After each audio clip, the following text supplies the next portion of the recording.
Hey guys, Josh from Working Man Reads in front of the bookshelf today, and I'm going to do a little bit of a fun video today. I'm going to talk about my top 5 favorite books so far in my life, and I'm even gonna put a bold prediction at the end of a book that I am reading that I think may be in this list going forward, and why.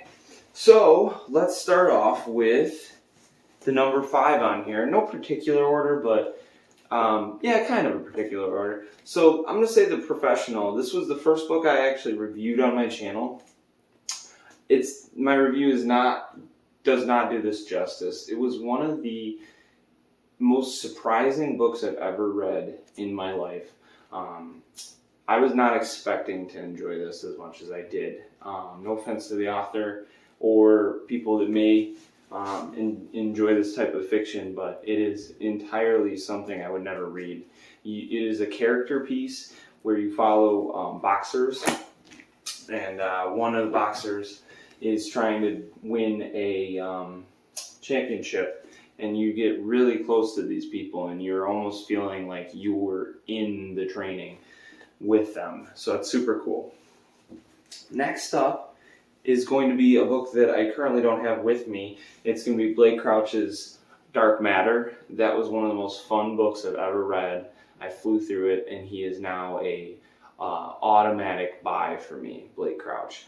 I read Recursion, and I will be reading more of his work.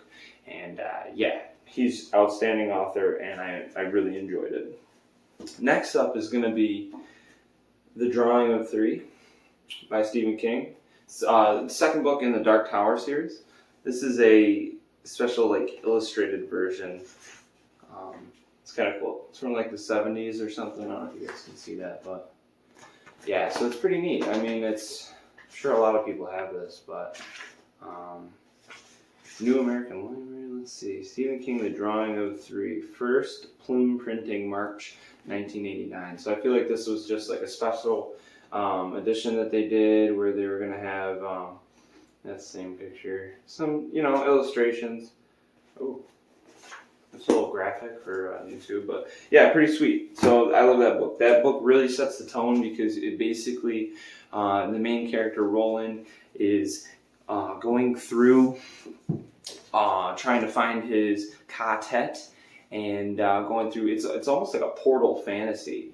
He keeps finding these doors, and he goes through to different times in that world. I don't want to give any spoilers away, but it's awesome. And then hate this copy, but Stephen King, Pet Sematary. This is probably my favorite King novel.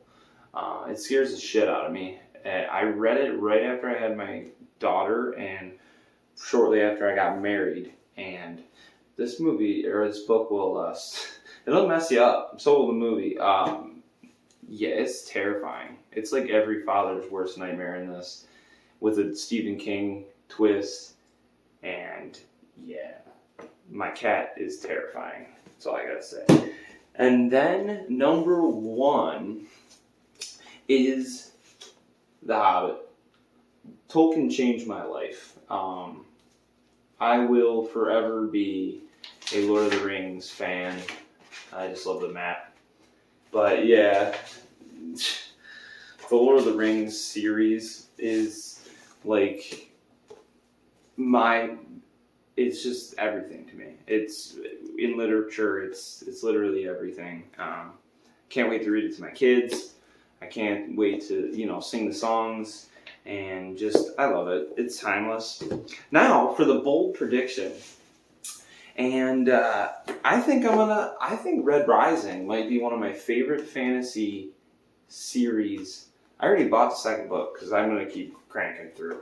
I think that this might be what rejuvenates my love for fantasy or sci-fi, because it's kind of sci-fi and fantasy mixed. But if what I think is going to happen in this book happens, I might be heartbroken. I think there's going to be a character death. If I can guess this writing a little bit, I think we're going to have a main character pass, and it's going to be sad for me. So I hate that now that I'm writing, I can kind of see where maybe an author would go sometimes, but it makes it even cooler when it flips on me. And I think it's going to go one way because that's what I would do, and then it flips. So shout out to Pierce Brown because he is writing it almost like a thriller pacing with this fantasy novel, and it's very fast paced, keeps you going. You want to see what's going to happen next, and so I think Red Rising is going to surprise me this year, and it's going to be in the top 5, I think, for the year. So when I make this list, this is my bold prediction. Red Rising is going to make my top 5 books for the year 2020. We'll see. It's been Working Man Reads. Thank you.